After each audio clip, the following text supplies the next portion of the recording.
Buenas noches, aprendices, ¿cómo están? Buenas noches.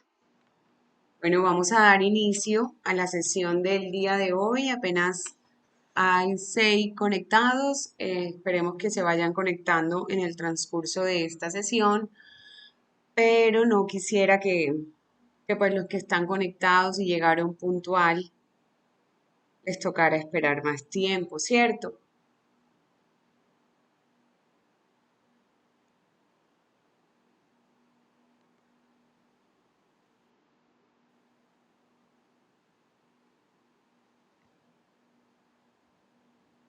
Bueno, vamos a dar inicio a la sesión del día de hoy de la competencia 240-201-524.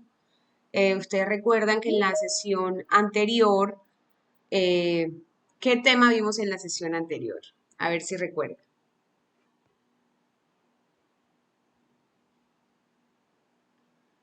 Ya se les olvidó tan pronto. Argumentación. Ah, muy bien, muy bien. ¿Me pueden ir ayudando, porfa, a aceptar a los que van ingresando?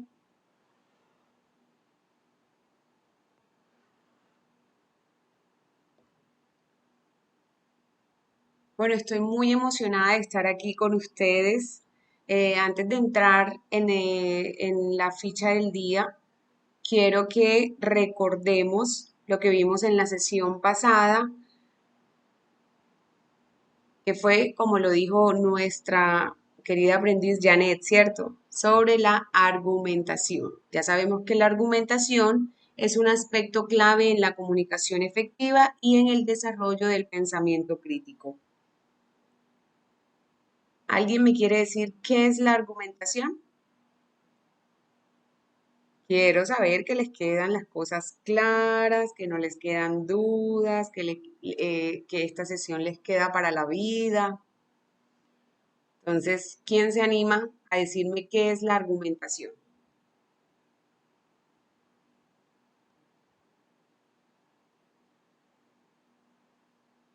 ¿Qué es argumentar?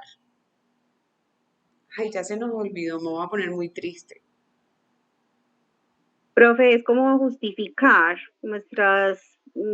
es como justificar nuestras decisiones o nuestras acciones, o bueno, en una conversación, pues si uno da una respuesta, pues argumenta, o sea, justificándola, dando los por qué, los para, bueno, todos Mm, esos. muy bien, Janet, sí. Bueno, recordemos que la argumentación es un proceso fundamental en el lenguaje, ya que nos permite expresar ideas de manera clara y lógica para persuadir, explicar, defender o refutar una idea. Un argumento es un razonamiento que respalda una idea y su objetivo puede ser persuadir, refutar una opinión o simplemente exponer una información de forma ordenada.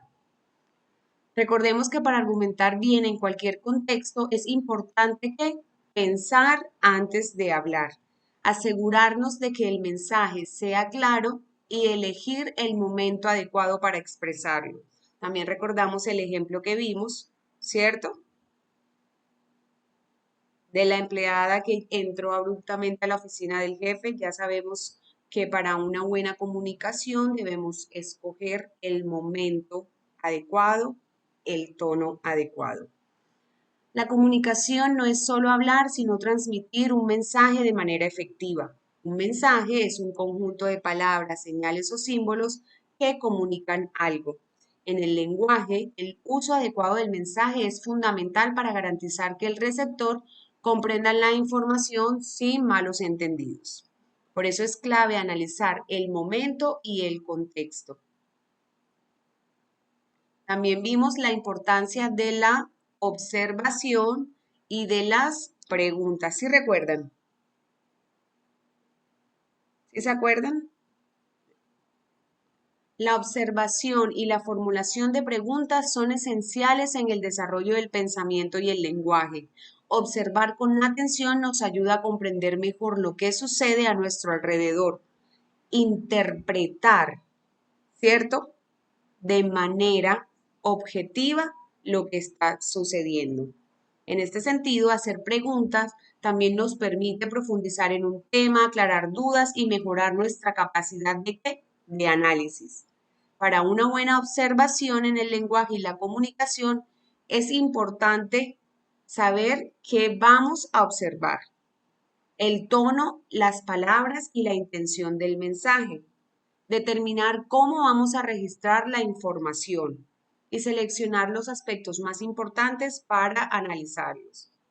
También vimos los tipos de argumentos, ¿se acuerdan? El argumento deductivo que va de lo general a lo particular, el argumento inductivo que va de lo particular a lo general, el argumento circular o encuadrado, que la idea se menciona al inicio y se refuerza al final.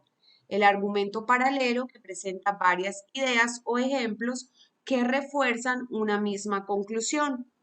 El argumento por comparación o contraste, que compara dos ideas para ver las similitudes y diferencias.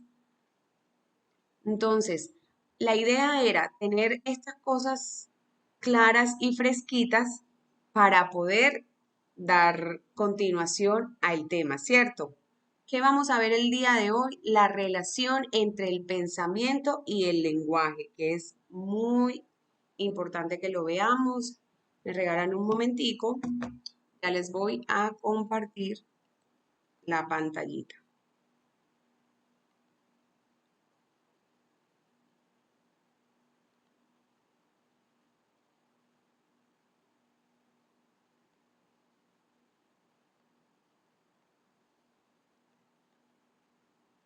Desde la premisa todo conversa, el primer lenguaje es el no verbal y por naturaleza es gestual, corporal, emocional y lógico. Por tanto, está en permanente movimiento y transformación, en donde el desarrollo del ser humano y el contexto en el que está inmerso aportan de manera significativa a su lenguaje. Vamos con la lectura comprensiva e interpretativa. Espérenme un momento, voy a quitar la pantalla para que no se nos ponga lento. Ok. ¿Todos están viendo pantalla? Sí, profe. Ahora, Sí, Bueno, señora. perfecto. Continuamos. La lectura comprensiva e interpretativa. La lectura es considerada como un proceso de comprensión de información que el receptor recibe por medio de un lenguaje, cuyos códigos visuales o táctiles son reconocidos por el receptor. Por lo tanto, la lectura comprensiva e interpretativa que el oyente o receptor hace del medio configura un elemento básico en el desarrollo de su lenguaje. Es necesario precisar que para argumentar, el profesional en formación debe hacer una lectura holística de todo lo relacionado con el tema objeto de estudio, basándose en diferentes fuentes lógicas y contextos según su pertinencia. Para el caso, se resalta la lectura comprensiva e interpretativa, teniendo en cuenta que para argumentar es fundamental investigar textos que motiven la interpretación de lo leído en relación con la proposición objeto de estudio. Según la RAE, la comprensión es el conjunto de propiedades que permiten definir un concepto por oposición o extensión cursiva del texto propio. Complementando el EQRED, se cita, la comprensión es el proceso de elaborar el significado por la vía de aprender las ideas relevantes del texto y relacionarlas con las ideas que se tienen. Es el proceso a través del cual el lector interactúa con el texto. Lo que indica que si no se hace una lectura comprensiva, su interpretación carecerá de objetividad. Para que esto no ocurra, es básico que el lector se sienta en la capacidad de entender la lectura, tanto las palabras en el contexto como la idea que el texto transmite. En este sentido, comprender implica no solo tener claridad del significado de palabras nuevas, sino entenderlas en el contexto que la enmarca, De esta manera se parafrasea, se generan nuevas ideas o se complementan con saberes propios. Vamos a ver las estrategias para lograr una lectura comprensiva. Quiero que alguien me ayude a leerlas. Ya sabemos que la lectura, ¿qué hace la lectura? Motiva al pensamiento. Entonces, uno de los aprendices que quiera leer estas estrategias. A. Encontrarle sentido a la lectura y de esta manera automotivarse a leer. B. Buscar el momento y el contexto adecuado para hacer la lectura. El espacio para la lectura debe ser apropiado en tiempo, modo y lugar. C. La concentración es un factor clave para comprender la lectura.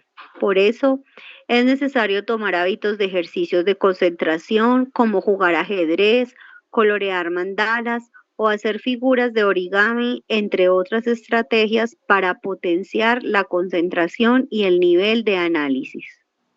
D. Se hace importante que en el desarrollo de la lectura se busque el significado de palabras desconocidas, se generen preguntas, se parafrasee en voz alta, se registren apartes relevantes a partir de mapas, escritura o grabar con las propias palabras citando de la parte y después escucharse. Muchísimas gracias. Bueno, ahora que ya tenemos claras cuáles son las estrategias para lograr una lectura comprensiva, ¿cómo creen ustedes que influye la lectura en el desarrollo del pensamiento y el lenguaje? ¿Alguien que me quiera responder?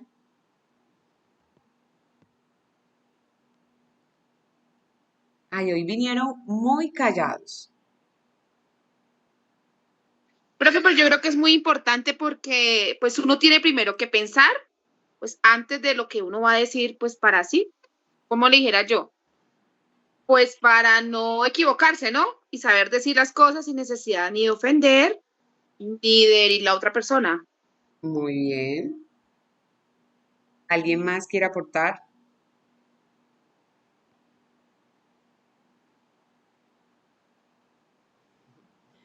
Bueno, ¿cómo influye la lectura en el desarrollo del pensamiento y el lenguaje? La lectura enriquece el pensamiento porque nos expone a nuevas ideas, conceptos y perspectiva, lo que nos permite ampliar nuestra forma de razonar y analizar el mundo. También fortalece el lenguaje, ya que al leer adquirimos un nuevo vocabulario, estructuras gramaticales y formas de expresión que luego aplicamos en nuestra comunicación oral y escrita. Además, mejora la comprensión crítica, permitiéndonos cuestionar y reflexionar sobre la información que recibimos. Una persona que lee con frecuencia tiene mayor facilidad para expresarse con claridad y argumentar sus ideas con precisión. Díganme, ¿qué estrategias utilizan ustedes para mejorar la comprensión e interpretación de textos? ¿Sí utilizan algunas o simplemente leen por leer?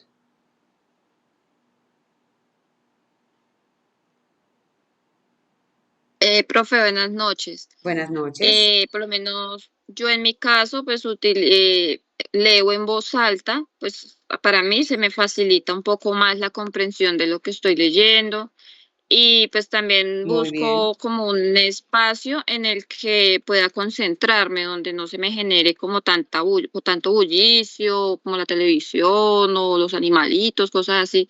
O sea, que haya como algo de tranquilidad para no desconcentrarme. muy bien.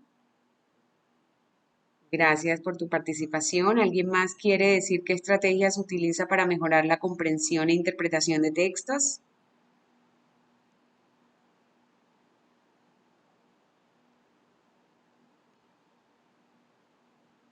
Bueno, yo les voy a dar Yo, bueno, dime. yo subrayo, o sea, que se registran apartes relevantes. Yo Muy como que subrayo, me ha parecido es más importante. Muy bien, sí. Bueno, entre eso está la lectura activa, subrayar ideas claves, tomar notas, hacer resúmenes para entender mejor la información, relacionar con experiencias previas, ¿cierto? Intentar conectar lo que leemos con conocimientos o situaciones que ya conocemos. También hacernos preguntas sobre el texto, qué significa, por qué es importante, todo lo que nos podamos preguntar, bien, y dar respuesta a esas preguntas. Si un texto es complejo, ¿qué hacemos?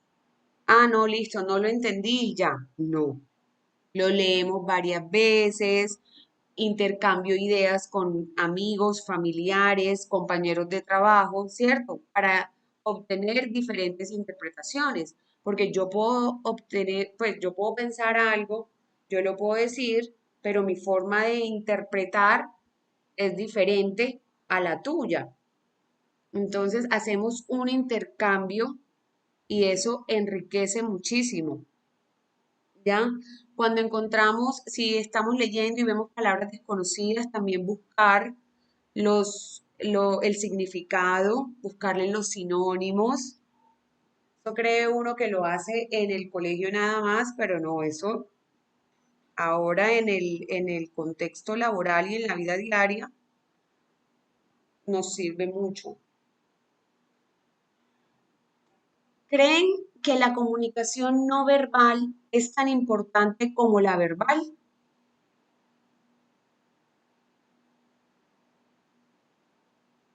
Sí, profe. ¿Por qué? Porque yo pienso que sí, porque yo particularmente soy muy expresiva con mis gestos, Ujú, entonces ni siquiera tengo que decir palabras para que entiendan lo que yo quiero decir. ujú. Y sus las personas, y además porque yo también siento que la comunicación no verbal y la verbal como que son, o sea, las dos en conjunto conforman como una comunicación más expresiva, Muy pienso bien, particularmente. claro. La comunicación no verbal es igual o incluso más importante que la verbal, porque complementa y refuerza el mensaje que queremos transmitir. A través del lenguaje no verbal expresamos emociones, intenciones, actitudes que las palabras no siempre pueden reflejar. La comunicación efectiva depende tanto de lo que decimos como lo decimos, por lo que debemos prestar atención a ambos tipos de lenguaje. Y la lectura y la comunicación son herramientas poderosas que influyen en nuestro pensamiento y en la forma de expresarnos. Por eso es que estos temas van agarrados de la mano. Sí podemos ver que iniciamos con un tema, después seguimos otro, pero al final vemos la relación que hay. ¿Sí se dan cuenta?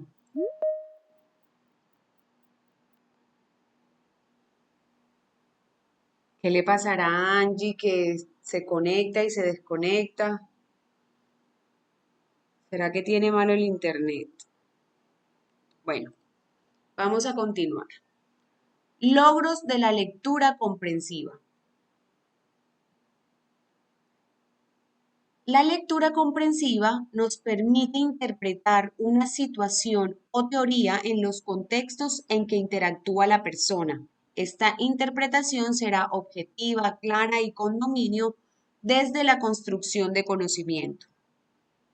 Nos ayuda a retener nuevos conocimientos o información relevante, nos permite responder a preguntas suscitadas, nos ayuda a complementar conocimientos o información que ya se tenía, nos permite argumentar una proposición determinada y obviamente nos ayuda a mejorar el lenguaje verbal y la retórica.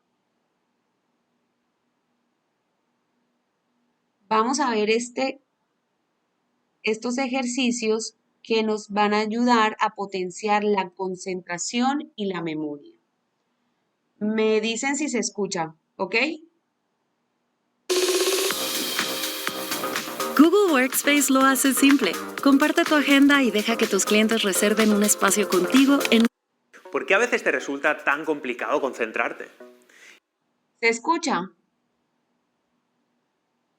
No, profe. Ok, espérenme un segundo.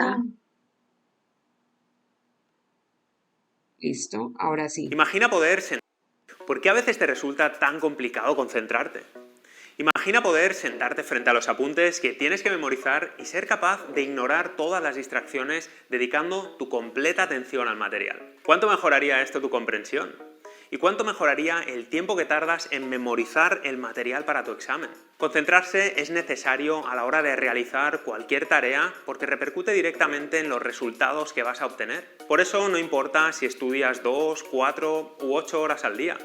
Lo importante es saber si el tiempo que estudias es realmente tiempo de calidad. Tristemente, la mayoría de nosotros pensamos que más cantidad de tiempo estudiando es mejor. Un grave error con el que no dejo de encontrarme es que muchos creen que nuestra concentración es infinita, igual que un grifo del que siempre sale agua. Pero lo cierto es que ese agua, al igual que la energía que requiere la concentración, se agota. Hoy quiero compartir contigo 3 acciones clave para que alcances una concentración excelente que te permita abordar cualquier lectura o cualquier estudio de una forma mucho más sencilla. ¿Te interesa? Pues vamos a ello. Hola Gilector, ¿cómo estás? Aquí Fernando y la primera de las acciones clave que quiero compartir contigo hoy es saber organizarte. Y es que con la cantidad de tareas, recados y cosas pendientes con las que tienes que lidiar durante el día a día, es normal que tu mente se sienta saturada. Seguro que mientras tomas un café durante el descanso no dejas de repasar esa lista de cosas pendientes que tienes que hacer. Ahora imagina lo inquieta que se vuelve tu mente cuando realizas cualquier tarea cognitiva como leer o como estudiar. Los primeros minutos son terribles y no dejan de aparecer distracciones. No poder centrarte además genera estrés y una constante sensación de agobio de la que la verdad es que es muy difícil deshacerse. Tanto es así que muchas veces nos agobiamos y pasamos un mal rato.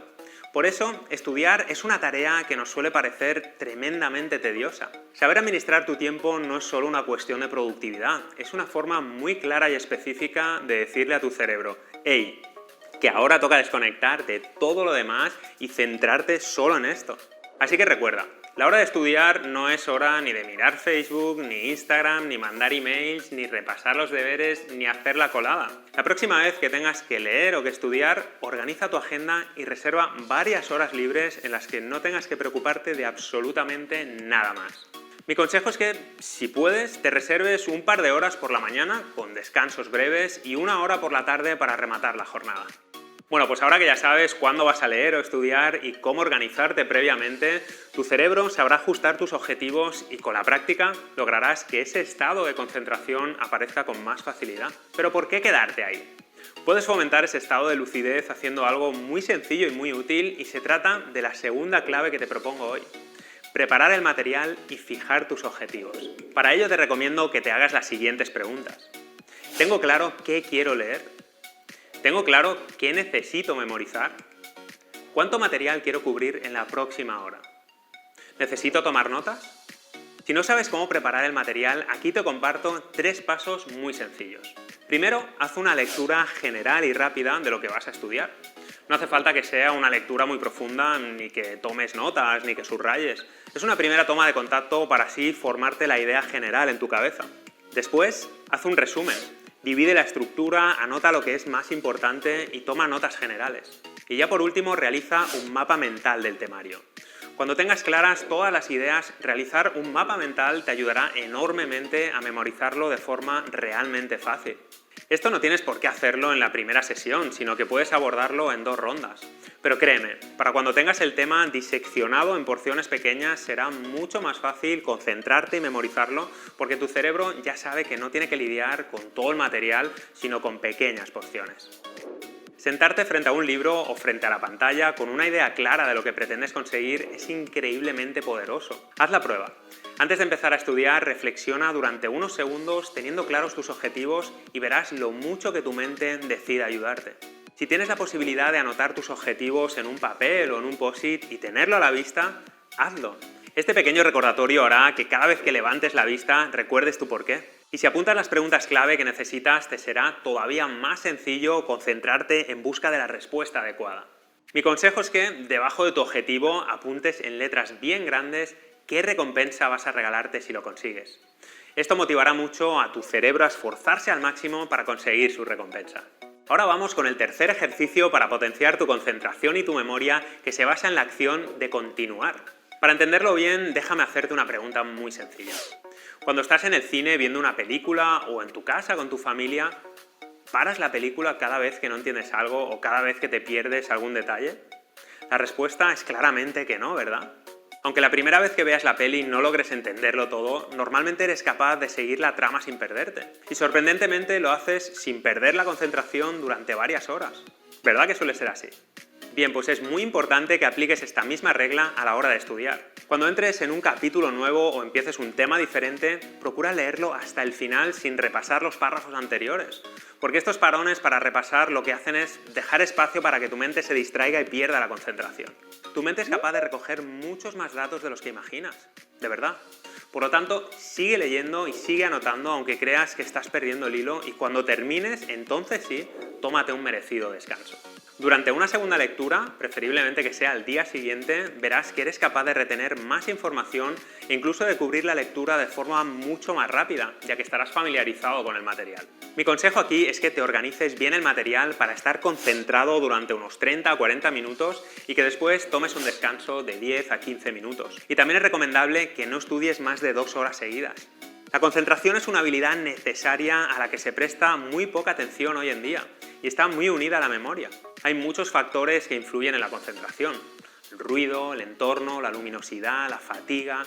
Y aunque no puedas controlarlos todos, sí que puedes entrenar y ayudar a tu mente a alcanzar un estado de concentración óptimo siguiendo estas 3 acciones clave que te acabo de compartir: organizar, preparar y continuar. Además, las 3 acciones combinadas forman un ejercicio estupendo para aprender a prestarle atención plena a la tarea que tienes delante, desconectando de todo lo demás. Seguro que tú también te distraes con las redes sociales, la tele, las preocupaciones, el móvil y muchos otros factores que tienes a tu alrededor. Es normal y las primeras veces cuesta resistirse a la tentación de revisar tus notificaciones del móvil, pero cuanto más practiques lo que te acabo de enseñar, más va a mejorar tu capacidad de concentración y gracias a ello también va a incrementar tu velocidad de lectura y de comprensión. Te animo a que pongas en práctica estas 3 acciones hoy mismo y que luego compruebes la diferencia haciendo nuestro test de velocidad de lectura y comprensión. Es un test totalmente gratis al que puedes acceder haciendo clic en la i aquí arriba en la esquina del vídeo y con el que podrás descubrir cuál es tu velocidad de lectura actual y cuál es tu nivel de comprensión lectora. Hazlo y luego me cuentas en los comentarios qué tal te ha ido, ¿vale? Bueno, ya llegamos al final del vídeo y como siempre voy a compartir contigo la frase de lectura del día relacionada con el vídeo de hoy. Es una frase del maestro hindú Sivananda y dice así: cultiva la atención y tendrás buena concentración. Una mente serena es la más adecuada para la concentración. Mantén tu mente serena. Sé siempre alegre. Solamente así podrás concentrarte. Espero que te haya gustado esta frase y antes de acabar me gustaría hacerte una pregunta. ¿Qué trucos utilizas tú para mejorar tu concentración? Cuéntamelo aquí abajo en los comentarios porque los leo y los contesto todos y me apetece mucho saber si te ha ayudado con el contenido de hoy y también si tú utilizas otras técnicas y las quieres compartir conmigo y con toda nuestra comunidad de agilectores, pues la verdad es que sería genial y me encantaría conocerlas. Te envío un fuerte abrazo virtual y recuerda algo muy importante: leer es poder, así que nunca dejes de leer. Hasta el próximo vídeo.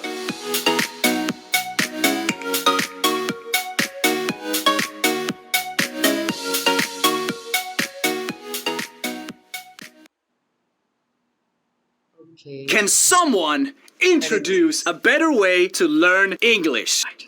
I'm going to Ok, ¿qué tal les pareció el video?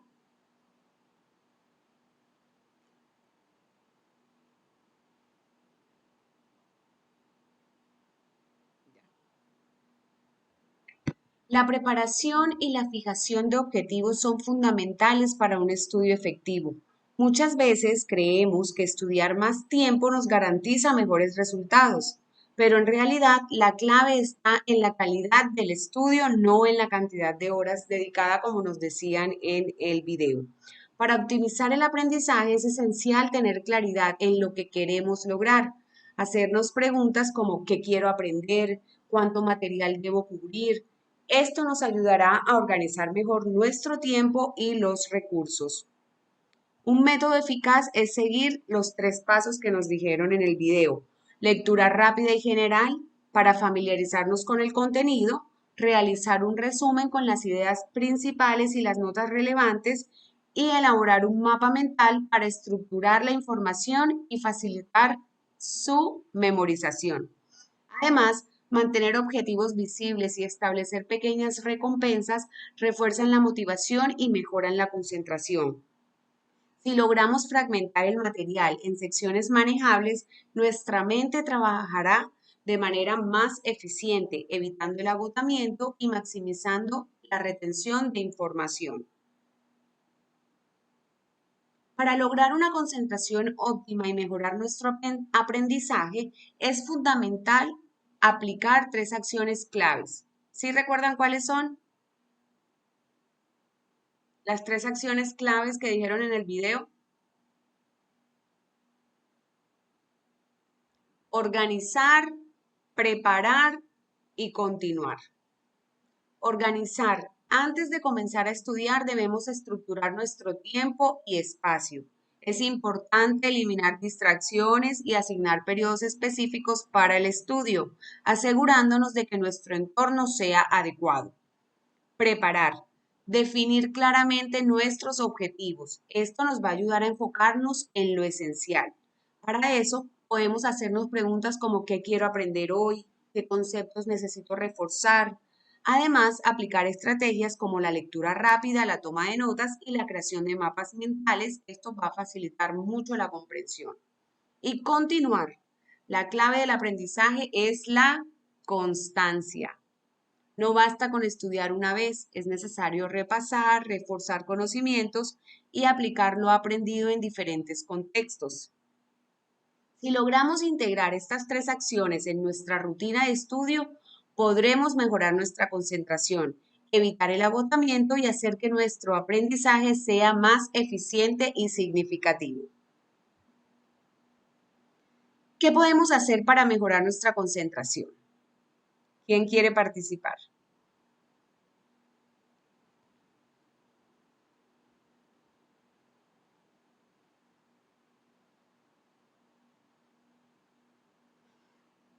Hoy están muy callados. Bueno, continuemos. Para mejorar la concentración es importante enfocarnos en el presente, es decir, evitar toda clase de distracciones y dedicar nuestra energía a lo que estamos realizando.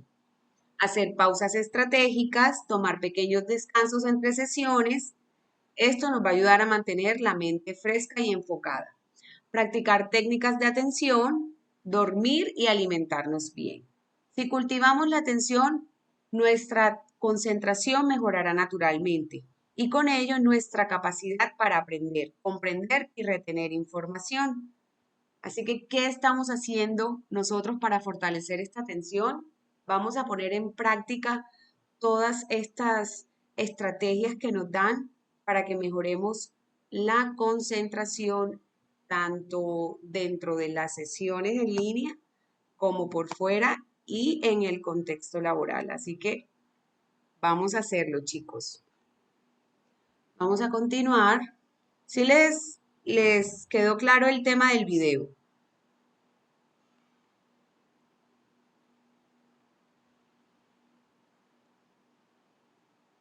Ok, Janet, muy bien, gracias. Bueno, vamos a continuar.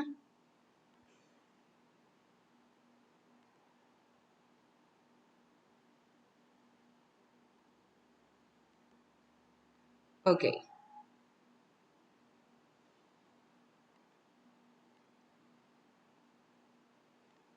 Los logros de la lectura comprensiva.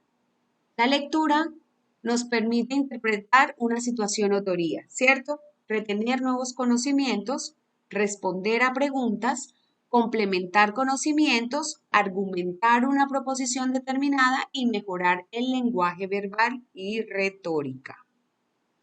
Continuamos. Pensar, organizar e interpretar el mundo.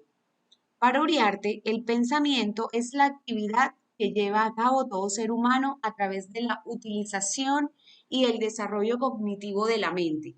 Se considera que cualquier actividad que produzca la mente se denomina como pensamiento. Desde este aporte es necesario relacionar la atención, la memoria, el pensamiento y el lenguaje. Entonces, la atención da lugar a la observación, traduce el pensamiento da paso a la memoria y traslada a un lenguaje.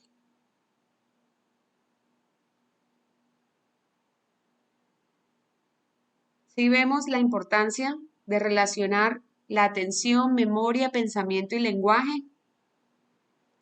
En este sentido, pensamiento y lenguaje están claramente relacionados. Tomar del ambiente y organizar los pensamientos permite al ser humano hacer diferentes interpretaciones desde otras lógicas susceptibles de interpretar, facilitando el aprendizaje significativo, el cual está relacionado con el contexto en el que se desenvuelve el individuo y da orden y sentido a lo que se piensa. Por tanto, responde a las necesidades de la persona.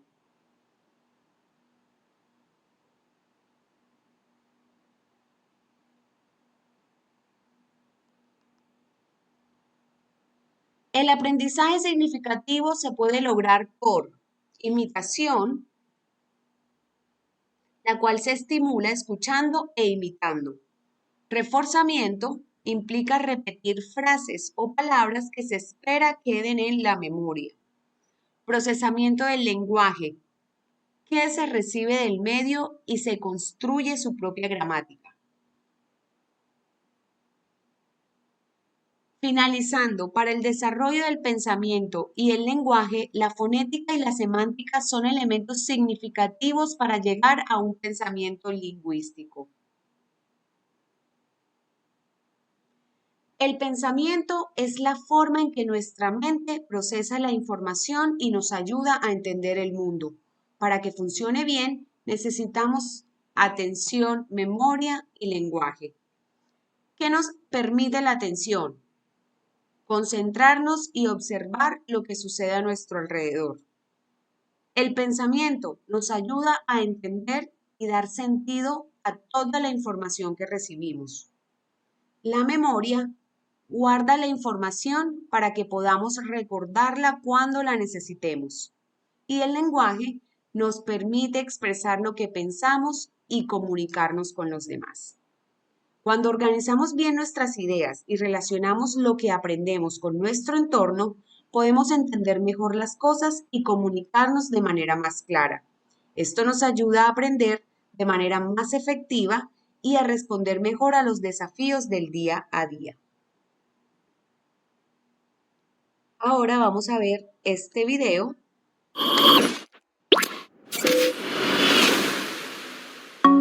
¿Se escucha? Comprender y argumentar. ¿Se escucha? No, señor. Okay. No, señora. Listo, no entiendo por qué se le quita el sonido, pero bueno, ya, ahora sí. En este último aparte se retoma el pensamiento y el lenguaje como elementos fundamentales en los procesos cognitivos para llegar a la comprensión y argumentación de teorías, ideas o proposiciones. El psicólogo ruso Lev Vygotsky manifestó que el lenguaje interiorizado no es el aspecto interno del lenguaje externo, es una función en sí mismo. Dicho de otra forma, el pensamiento interno son los pensamientos relacionados con palabras, las cuales mueren en tanto se transmite el pensamiento. El lenguaje interiorizado es en gran parte un pensamiento de significados puros, es dinámico e inestable, fluctúa entre la palabra y el pensamiento. Esto lleva a pensar en la importancia de construir un lenguaje interno estructurado desde los conocimientos y las experiencias propias, alimentado con otra fuente de pensamiento que den cabida a diversas comprensiones. Siguiendo con Vygotsky, la comunicación directa entre las mentes es imposible, no solo por causas físicas sino también psicológicas. La comunicación solo puede lograrse de forma indirecta. El pensamiento debe pasar primero a través de los significados y luego a través de las palabras.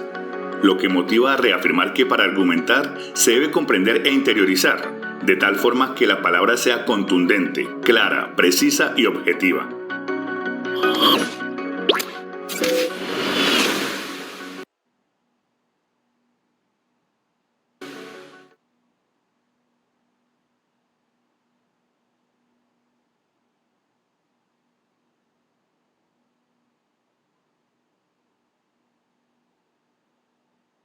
Ok. Bueno, ya saben cuál es mi parte favorita cada vez que vemos un video. Cuéntenme qué fue lo que más les llamó la atención.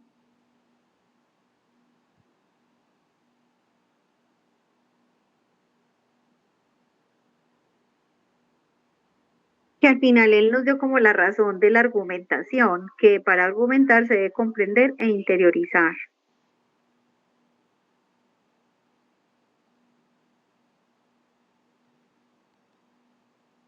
Muy bien, espérame y me salgo de aquí.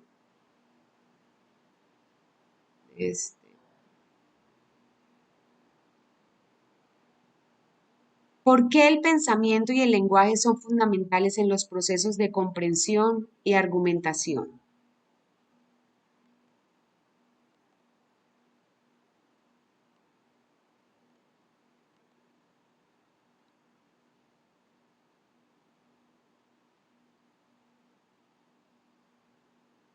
Porque nos permite estructurar y comunicar ideas de manera clara, precisa y objetiva, facilitando la comprensión y el aprendizaje. ¿Cómo influye el lenguaje en la construcción del pensamiento? Esto está fácil.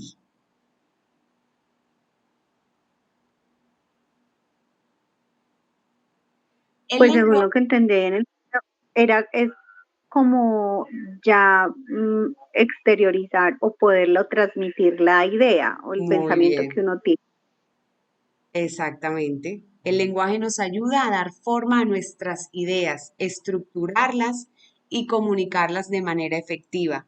Sin un lenguaje bien desarrollado, nuestras ideas pueden ser confusas o difíciles de expresar.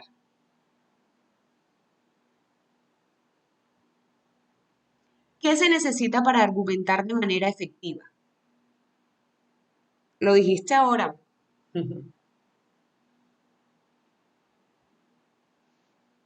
Comprender e interiorizar, que fue la Muy bien. conclusión que Se debe comprender e interiorizar bien el tema, estructurar el pensamiento y expresarlo con claridad y precisión. ¿Cómo podemos fortalecer nuestro lenguaje interno?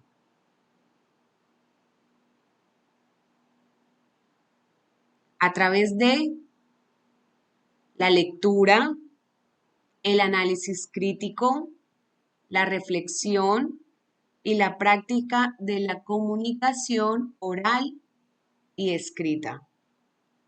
¿Cómo influye la experiencia y el conocimiento en la manera en que expresamos nuestras ideas?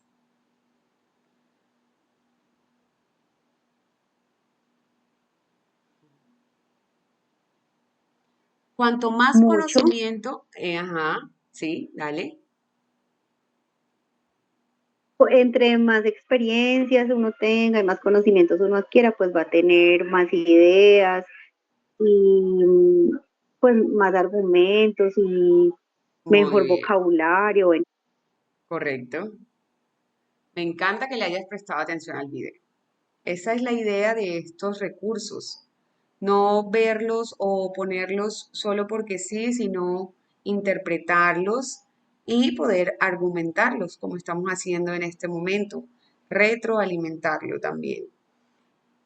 Ahora, bueno, por último, para continuar, una última pregunta. ¿Qué papel juega el significado en la comunicación y el pensamiento?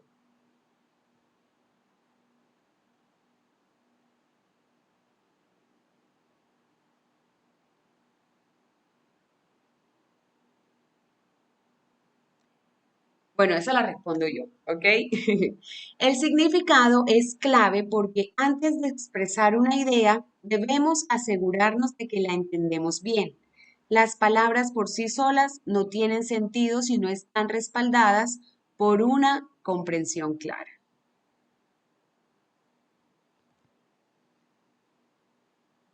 Como vemos aquí, así el proceso de comprensión y argumentación a través del pensamiento verbal sería lenguaje interiorizado, significado de palabras y finalmente la emisión de palabras.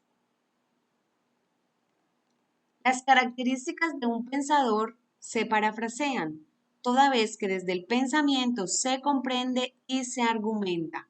El pensador,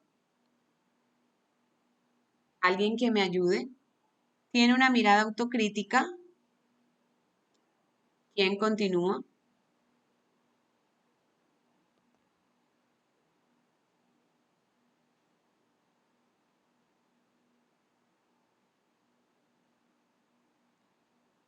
Aprendices, alguien que me ayude con la lectura, porfa. Profe, yo. Dale. Tiene una mirada autocrítica, se informa permanentemente, organiza la información, analiza la información, construye saberes y después opina. Participa en debates con argumentos y asume actitud de escucha. Planifica sus discursos. Se pregunta y pregunta desde miradas simples y complejas. Admite si otros tienen argumentos más valiosos y aprende de ellos. Atiende razones, no pasiones. Tiene claridad del propósito de su discurso argumentativo. Su pensamiento es dinámico, activo y crítico. Observa, analiza, compara, comprueba, predice y evalúa. Muy bien, muchísimas gracias.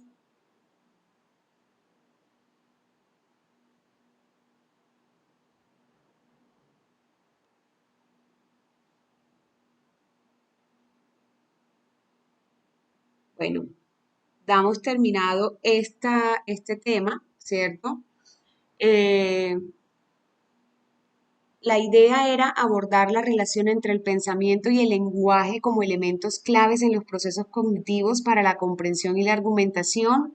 También analizamos cómo el lenguaje interiorizado influye en la construcción del pensamiento y cómo éste a su vez da forma a la comunicación y la expresión de ideas. También exploramos las características de un pensador crítico, quien se informa, organiza y analiza la información, participa en debates con argumentos sólidos, escucha activamente y se mantiene abierto al aprendizaje. Destacamos la importancia de la planificación del discurso, la claridad en la argumentación y la necesidad de basarse en razones más que en emociones.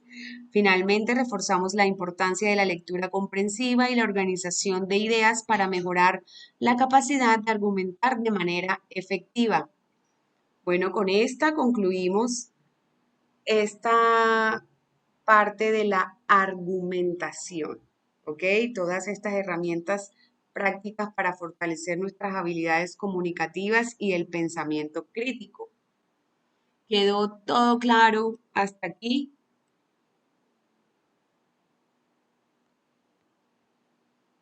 ¿Sí? Sí, profe. Ah, bueno, perfecto. Vamos con el tema, vamos a pasar ya a otro, a esta ficha de relacionando. Ok, apenas hay 5, se desconectaron. Bueno, entonces vamos a, ¿cómo es? Pues como hacer la introducción y les parece si hablamos un poquito sobre la evidencia al final, sobre el informe de creación de contenidos comunicativos. ¿Sí? ¿Aprendices? Sí, profe. Ah, ok, perfecto. Entonces, bueno, vamos a dar inicio a relacionando. Luego de tener claridad de los conceptos adquiridos y la forma en que los textos se estructuran, es fundamental para el proceso lectoescritor el arte del relacionamiento. En este componente formativo tendremos la oportunidad de relacionar los contenidos y presentarlos en un orden según la necesidad del fundamento, tratando temas semióticos e interpretativos.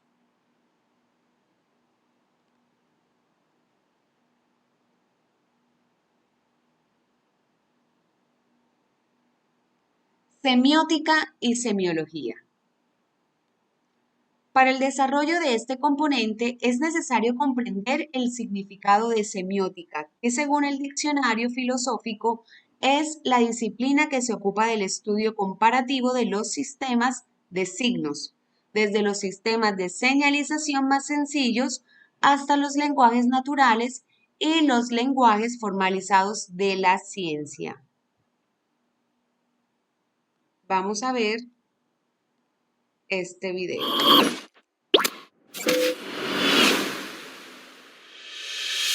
Semiótica y semiología. Para el desarrollo de este componente es necesario comprender el significado de semiótica, que según el diccionario filosófico es la disciplina que se ocupa del estudio comparativo de los sistemas de signos, desde los sistemas de señalización más sencillos hasta los lenguajes naturales y los lenguajes formalizados de la ciencia. Como aporte adicional, Umberto Eco nos dice en una entrevista que la semiótica es una disciplina que estudia las interpretaciones. Dicho esto, la semiótica se puede comprender como el estudio de los signos dentro de un sistema de comunicación. Por tanto, se relaciona con la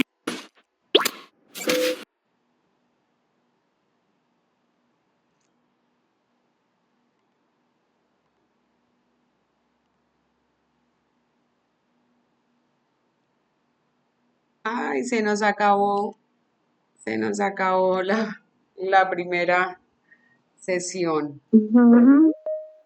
Bueno, vamos a esperar a ver quién se conecta para poner el video.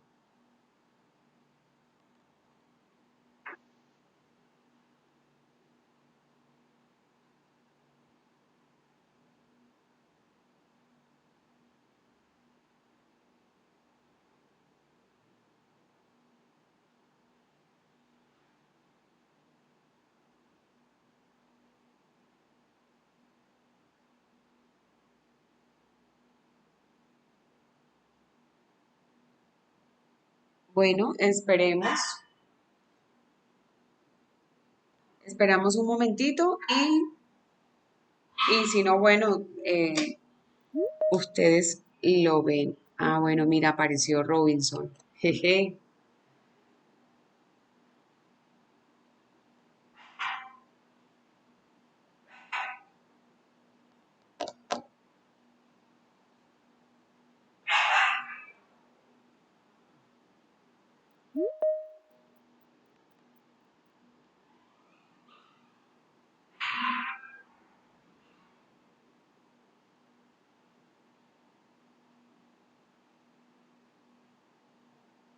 Ok. Bueno, les voy a compartir pantalla para que veamos el video. Ok.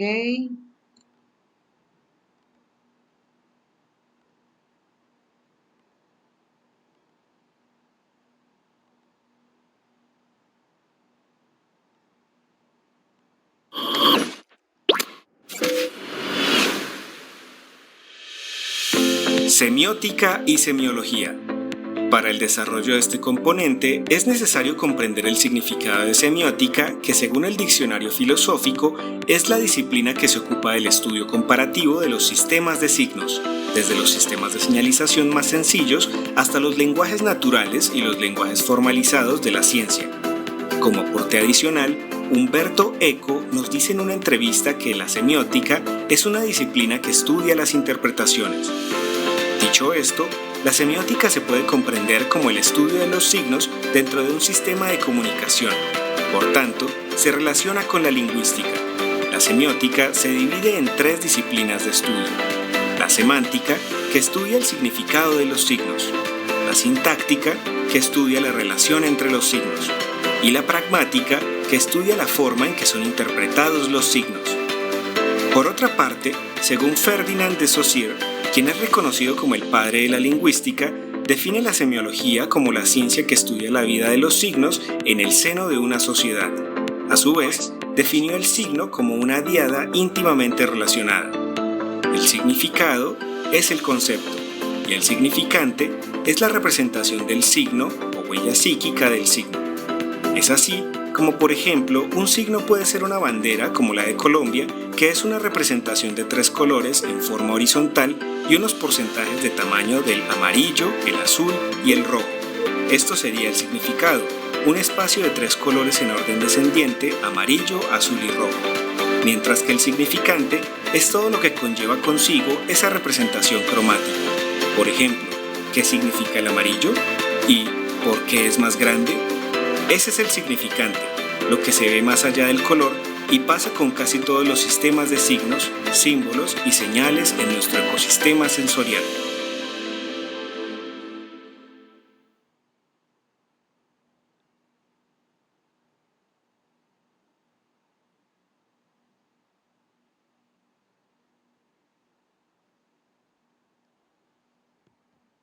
La semiótica y la semiología son estudios que nos ayudan a entender cómo usamos los signos para comunicarnos. La semiótica analiza cómo los signos tienen diferentes significados según el contexto en el que se usen. Humberto Eco decía que la semiótica trata sobre las interpretaciones, es decir, cómo las personas entienden los mensajes de distintas maneras. La semiología, por otro lado, estudia cómo se organizan los signos en los diferentes tipos de comunicación, como el lenguaje hablado, los gestos o las imágenes. En pocas palabras, ambas disciplinas nos permiten comprender mejor cómo nos comunicamos y cómo interpretamos los mensajes a nuestro alrededor.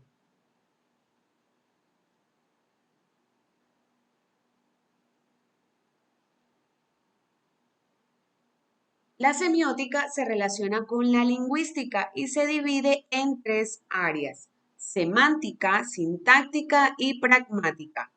La semántica analiza el significado de los signos. La sintáctica estudia cómo los signos se relacionan entre sí y la pragmática investiga cómo los signos son interpretados según el contexto. Por otro lado, Ferdinand, considerado el padre de la lingüística, definió la semiología como la ciencia que estudia cómo funcionan los signos dentro de una sociedad. Para él, el signo tiene 2 partes: significado, el concepto que representa, y significante, la forma en la que se representa, como vimos en el ejemplo de la bandera de Colombia. Este análisis se aplica a muchos signos en nuestro entorno, desde señales de tránsito hasta iconos digitales, ayudándonos a comprender mejor el mundo que nos rodea. Los signos en la actualidad y su aplicabilidad. Puntuación, interrogación y admiración.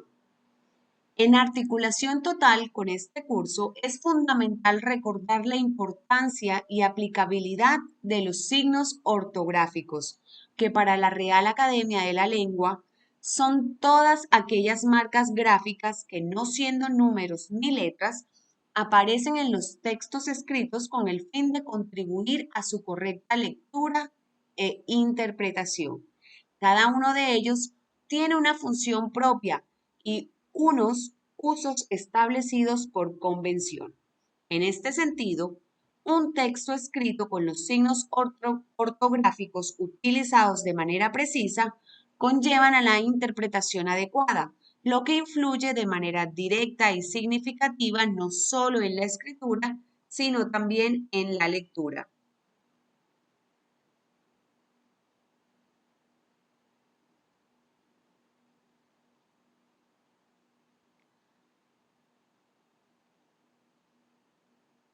Vamos a ver quién está por aquí que me ayude con la lectura. Janet, Robinson, Camila, María.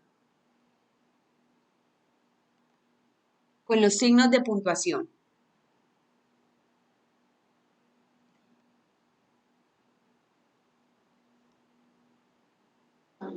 Hola, profe, buenas noches, ¿cómo están? Buenas noches, Robinson.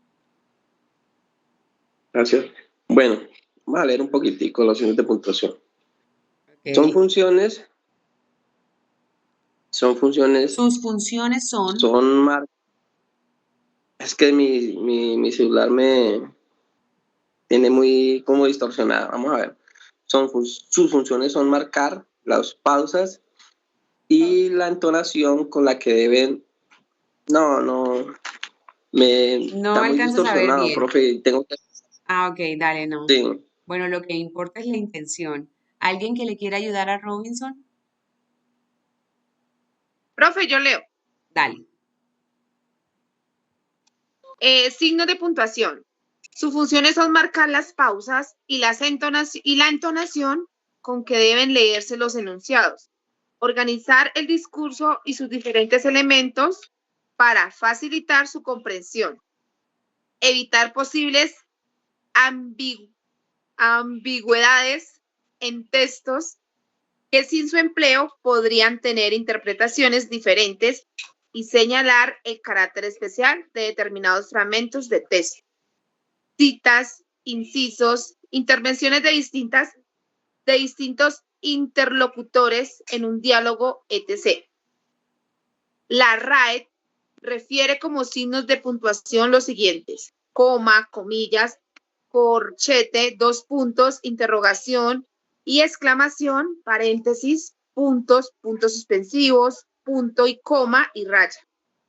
Signos auxiliares. Sus funciones son muy variadas. Algunos de estos son apóstrofo, asterisco, barra, diéresis, guión y tilde. Muy bien, muchas gracias. De nada, profe. Ya sabemos que los signos ortográficos desempeñan un papel fundamental en la comunicación escrita, ya que permiten estructurar el mensaje, dar claridad y facilitar su correcta interpretación. Según la Real Academia Española, estos signos son marcas gráficas que no son letras ni números, pero que aparecen en los textos con el propósito de mejorar su comprensión. El uso adecuado de los signos ortográficos no solo mejora la escritura, sino que también optimiza la lectura comprensiva, asegurando que el mensaje sea interpretado correctamente. En la era digital, donde la comunicación escrita es predominante, redes sociales, correos electrónicos, mensajes instantáneos, su aplicación es esencial para evitar malos entendidos y hacer que la información sea clara y efectiva. El uso correcto de estos signos mejora la claridad, la coherencia y la estructura de los textos, permitiendo una comunicación escrita más efectiva y precisa.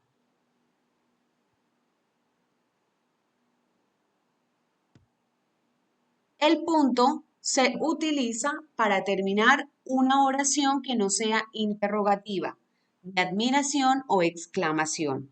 La primera palabra después de un punto empieza con mayúscula.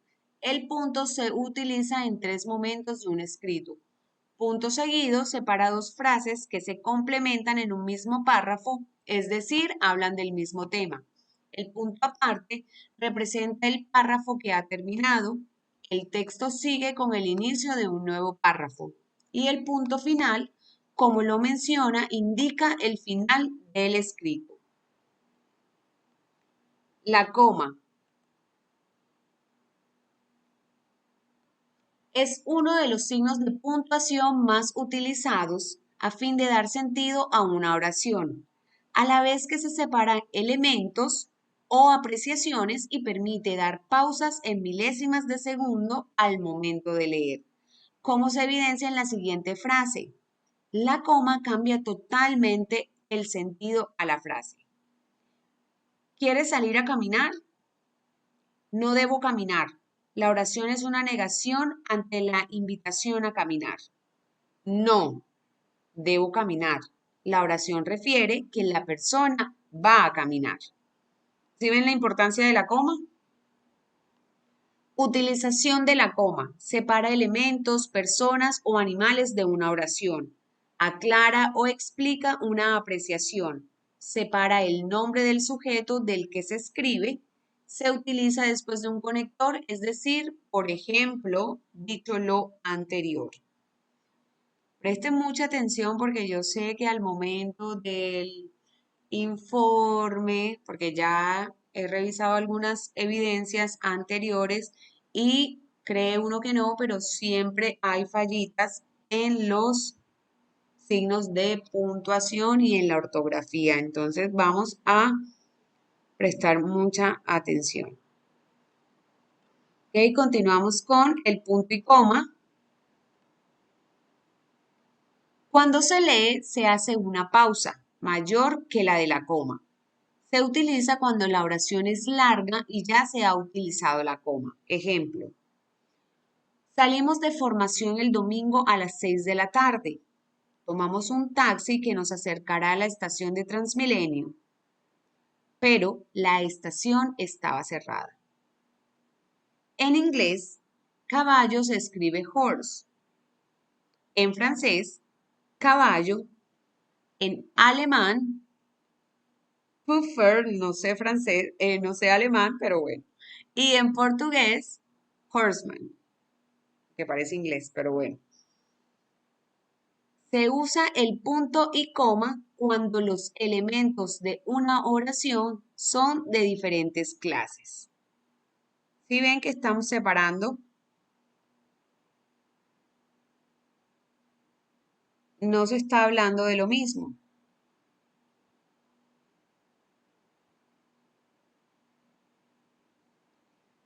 Otro ejemplo. Profe, Dime. disculpe, entonces cuando uno está hablando, utiliza todos esos términos que hemos hablado anteriormente. Uno no debe de hablar acelerado, o sea, como hablan, perdón, utilizo el ejemplo de los costeños, que ellos hablan allá casi a la carrera y para entenderles eso es una adivinanza. O sea, que uno Yo debe soy hablar pausado. costeña. Hola. Bueno, entonces así. Dale, continúa. Sí, claro, es muy importante los signos de puntuación, tanto para hablar como para escribir. Continúa. No, profe, pues disculpe, yo nunca imaginé que usted. Es que lo que pasa es que en la parte donde yo trabajo, pues hay costeños y esos manes hablan así, también hay mujeres, o sea, es muy difícil de entender. A lo que yo me refiero, pues yo estoy en un proceso de formación también por la universidad, estudiando administración pública, y pues, o sea, me gustaría mucho mejorar eso, esa parte, porque uno muchas veces como que habla muy a la carrera, la gente no le entiende, no utiliza, no hace donde debe hacerlas, Las entonces pausas, exacto. eh, este temita me parece muy importante y las clases con su merced. Ujú. Sí, Robinson. Los signos de puntuación, como lo había dicho, no solo son clave en la escritura, sino también en la manera en que nos expresamos oralmente. Cuando hablamos, hacemos pausas naturales que en un texto escrito se representan con signos como la coma, el punto o los puntos suspensivos o el punto y coma. Si hablamos demasiado rápido, como mencionaste en el ejemplo, puede ser difícil de entendernos. Por eso es importante articular bien las palabras, hacer pausas adecuadas y modular la voz, lo que nos ayuda a comunicarnos con mayor claridad y efectividad.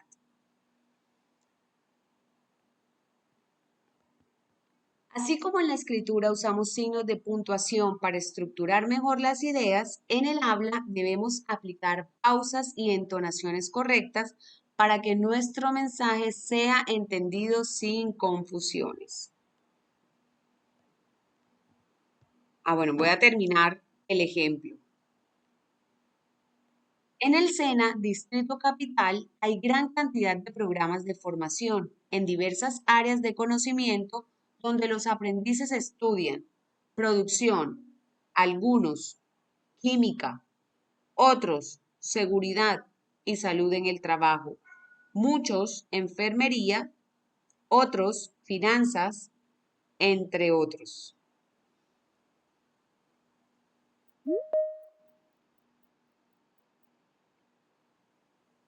Se utiliza para separar dos frases diferentes pero que se complementan. Hoy es Día de la Independencia. Esta tarde será el desfile. Bueno, nos vamos con los 2 puntos. Los 2 puntos se utilizan después del saludo de una carta o en un texto. Son apropiados antes de empezar una lista de elementos, características o apreciaciones. También son útiles antes de mencionar lo que dice una persona. Después de 2 puntos se escribe en minúscula, aunque hay algunas excepciones, después de un encabezado o saludo en un escrito, o si la palabra que sigue es nombre propio. Los puntos suspensivos se utilizan al final de una enumeración, cuando se pretende indicar que hay más elementos que hacen parte de la misma y que por extensión no se mencionan.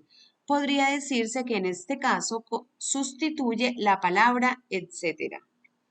Los puntos suspensivos también se utilizan para interrumpir una oración y expresar sorpresa o duda. Ejemplo, el perro ladró y nos asustó a todos. Signos de interrogación y admiración. Los signos de interrogación, como su nombre lo indica, se utilizan al hacer una pregunta. Se abre la pregunta con el signo y se cierra con el signo. Los signos de admiración o exclamación se utilizan cuando el escritor estima resaltar una frase, según el contexto en el que se enuncia. Por lo general, expresan emociones. Se inicia la admiración o exclamación con el signo y se cierran con el signo. Si vemos que nosotros muchas veces, incluso a mí me pasa, pero ya lo estoy corrigiendo, que utilizaba solamente el signo de admiración de cierre al final y no estaba utilizando el que abre, y eso es un error. Se inicia con el signo y se cierra con el signo, al igual que la interrogación. Cuando vamos a hacer una pregunta, recordemos abrir el signo de interrogación y cerrar. Y también recuerde las tildes que, cómo, cuál, quién, todas esas preguntas siempre llevan tilde. No está acá en el ejemplo, supongo que lo veremos más adelante, pero se los digo porque es importante. Siempre cuando se va a hacer una pregunta, va tilde. Otro error que he visto en las evidencias y que no quiero que les pase es que porque creen que están en mayúscula no necesitan la tilde. Las mayúsculas llevan tilde, ¿ok? Entonces, en un título, conclusión, está en mayúscula. Conclusión lleva tilde en la O. Introducción lleva tilde en la O, aunque esté en mayúscula. ¿Ok? Bueno, ¿todo claro aquí en los puntos, en los signos de puntuación? ¿Sí? Sí, señora. Mis queridos aprendices. Ok, bueno, vamos a continuar. Conectores lógicos como elementos de cohesión. En escritura, los conectores son herramientas que permiten unir de manera coherente y lógica partes de una frase o párrafos de un mismo escrito. Su uso es necesario para articular ideas y crear textos coherentes y comprensibles. Tipos de conectores y sus funciones. Porque, ya que, debido a, precisa la causa de una situación. Por eso, así que, por lo tanto, refiere la consecuencia de una situación. Y, ni, tampoco, une elementos similares. O, U, significa elección entre dos elementos. Se utiliza dependiendo la palabra que sigue.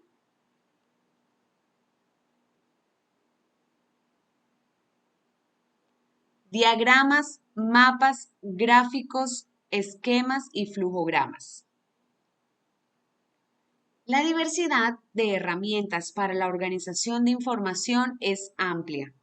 En esta parte se estima necesario diferenciar las metodologías que posibilitan estructurar la información para su comprensión, análisis y socialización. De esta manera, debe ser utilizada de acuerdo a la necesidad del aprendiz.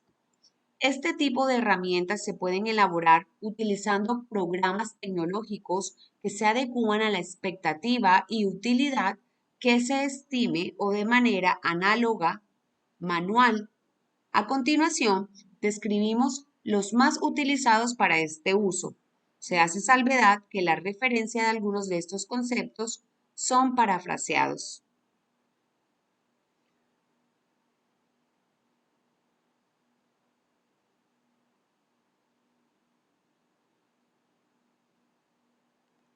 Vamos a ver aquí, María Lilia. Sí, profe.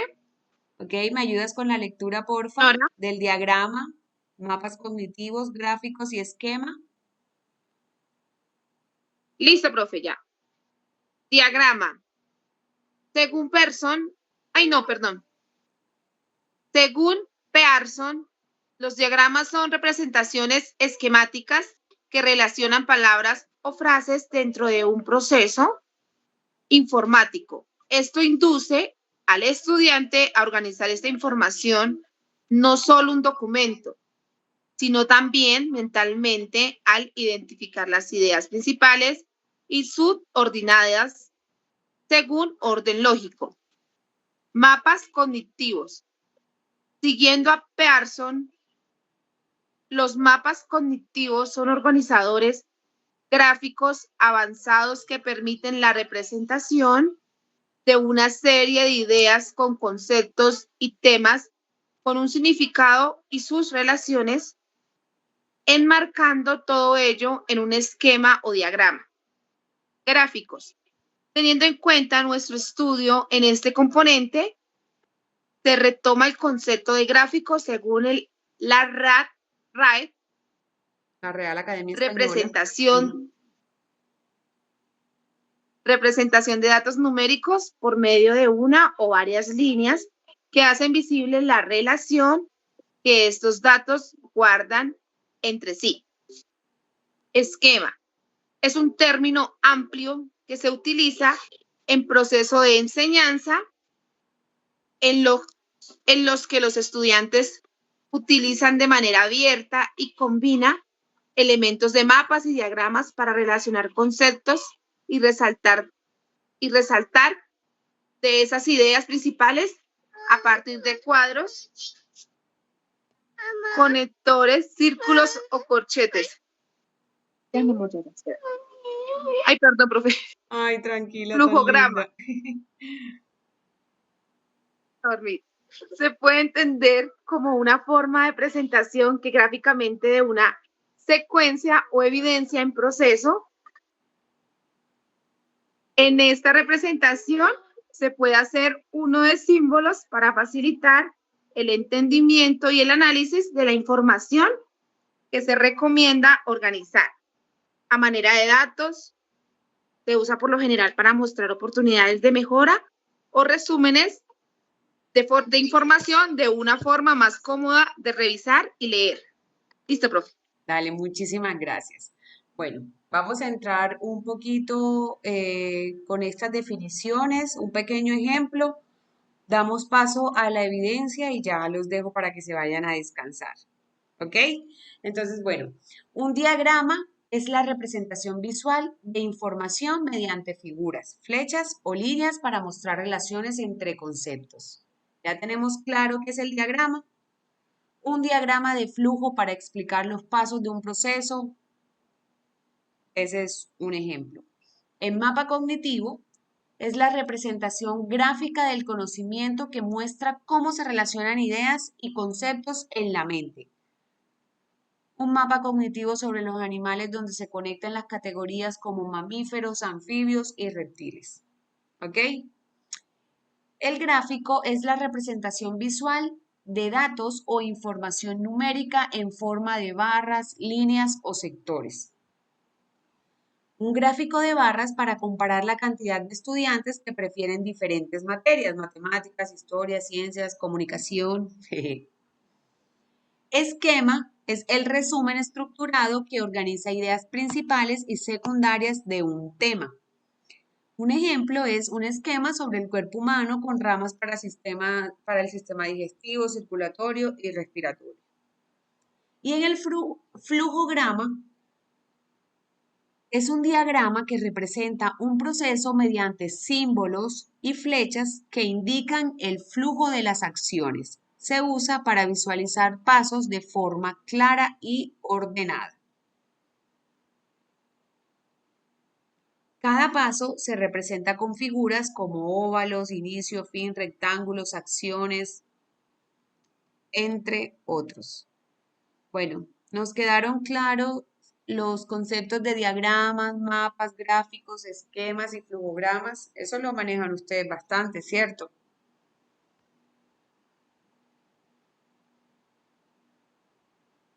¿Sí? Sí, profe. Ok. Bueno, vamos a hablar ahora, vamos a dejar este tema hasta acá porque en la próxima sesión lo volvemos a recordar para que los aprendices que no estuvieron pues tengan un poco de idea y lo terminamos, ¿ok? Porque pues todavía falta, pero quiero que hablemos sobre la evidencia del informe, creación de contenidos comunicativos, ¿cierto? Vamos a aplicarlo en el ámbito, obviamente, contable y financiero. Entonces, el formato es un documento estructurado con análisis y aplicación de principios comunicativos. Obviamente, pues ustedes conocen más, ¿cierto? El ámbito en el que ustedes están. Entonces, la idea es que vamos a llevar esto al informe, ¿ok? Entonces, ¿qué contiene esa estructura? La introducción, el objetivo del informe. La idea es analizar y aplicar la comunicación efectiva en la contabilidad. Estos son ejemplos que les estoy dando. La relación empleados-jefes y la argumentación en la toma de decisiones. La importancia de la precisión y la claridad en la comunicación. También vamos en el desarrollo, ¿cierto? Encontramos la decodificación de mensajes, interpretación, pues ya ustedes obviamente van a escoger el tema. Yo les estoy dando los ejemplos, la interpretación de balances, estados de resultados, informes de flujo, ¿cierto? Podemos utilizar la diferencia en la interpretación de un estado financiero según el contexto. La idea es llevar pues, lo que vemos también con el instructor Yesid, ¿cierto? El uso de instrumentos gráficos semánticos. Podemos utilizar un gráfico de flujo, los que acabamos de ver también. Vamos a redactar con cohesión, coherencia. Vamos a argumentar, a tener las ideas claras, ¿cierto? La comunicación asertiva en la relación empleados-jefe también puede ser.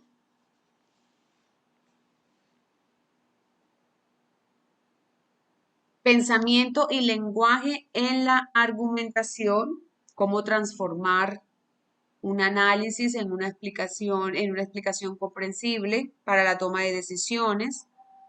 Y finalmente, pues la conclusión, la bibliografía y pues los anexos que ustedes quieran. Ya ustedes pues son libres. Yo solamente pues les estoy dando como las bases. ¿cierto? Entonces, nos vamos a ir, ustedes tienen acceso en la plataforma, ¿cierto? Sí, Aprendices. profe. Nora, Ok, listo. Entonces recuerden revisar muy bien, espérenme un segundo, muy bien todo esto para que pues tengan más claro lo que hay que hacer en el informe de la creación de contenidos comunicativos. ¿Tienen alguna duda?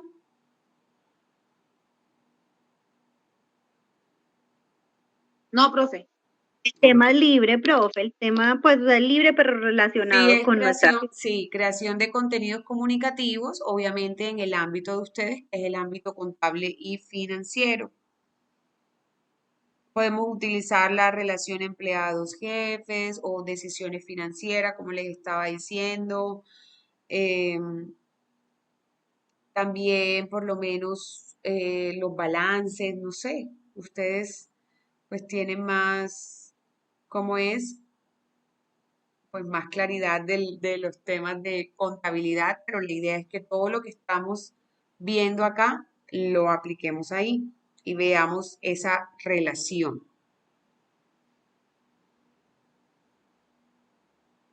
Hay que aplicarlo en los hechos económicos, nota Sí, contable. esa es la idea, exactamente. Aplicar los temas que ven con el instructor Yesid, pero vamos a ver esa relación entre la comunicación. Por lo menos yo aquí tengo, pero pues no sé si alcanzan a ver que es pues donde a mí me dan como esa lista de lo que debe contener ese informe de la creación de contenidos comunicativos que ustedes, creo yo, que también en la plataforma tienen acceso a ella, ¿cierto?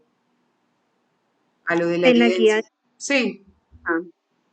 sí señora. Ah, bueno, exacto. Entonces ese va a ser nuestro apoyo. ¿Ok? ¿Cómo van con el Aprendizaje. video? ¿Cómo van con el videíto de Bien, profe. la comunicación como expresión humana? Bien, profe. Ah, Ya esta bueno, semana lo envío. listo. Eso sí, no quiero que se vayan a dejar coger del tiempo, se les vayan a unir todas las evidencias y después vamos a estar como apurados, ¿cierto? Entonces esa no es la idea. La idea es que cada vez que vamos viendo algo aquí, vamos anotando, tomando, ok, hoy vimos esto, esto me va a servir, miren todos los tips que nos dieron para la concentración, para la atención, escogemos el tema, ok, listo, voy a hacer, tengo la evidencia del informe, voy a ponerme a leer, ¿cierto? Voy a resaltar lo más importante, vamos a crear un informe con contenidos comunicativos, que es lo más importante, por qué lo voy a hacer, para qué, en qué contexto.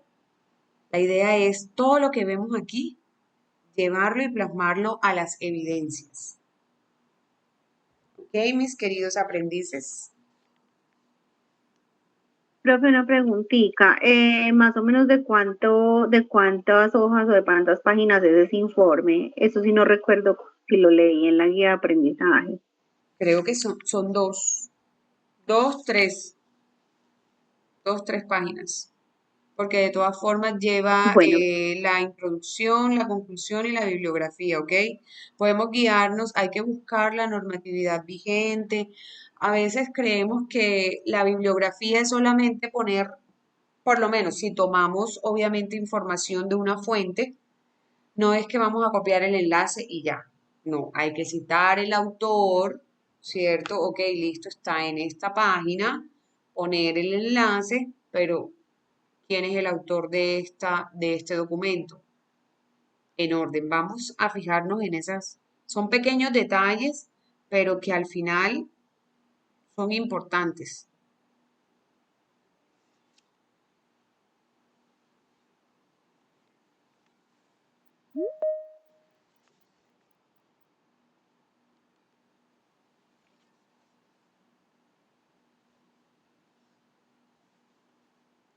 Bueno, yo creo que esto ha sido todo por la sesión del día de hoy. Muchísimas gracias a ustedes que se quedaron, se volvieron a conectar, por la participación activa. Recuerden que todo esto lo hago es para qué, para que los conceptos y todo lo que pues yo quiero enseñarles se les quede y no quede como en el aire o en un vacío, sino que la idea es retroalimentar toda esta información. ¿Cierto? Porque de nada vale pues yo estar aquí diciéndoles, hablándoles si ustedes no están entendiendo o tienen, ¿cierto? Todos esos vacíos. Entonces, gracias por la participación. Son muy pocos, pero la participación de verdad que es, o sea, para mí es muy importante porque los tengo aquí presentes en la sesión. Por eso es que trato como de retroalimentar todo para que no nos queden esos vacíos.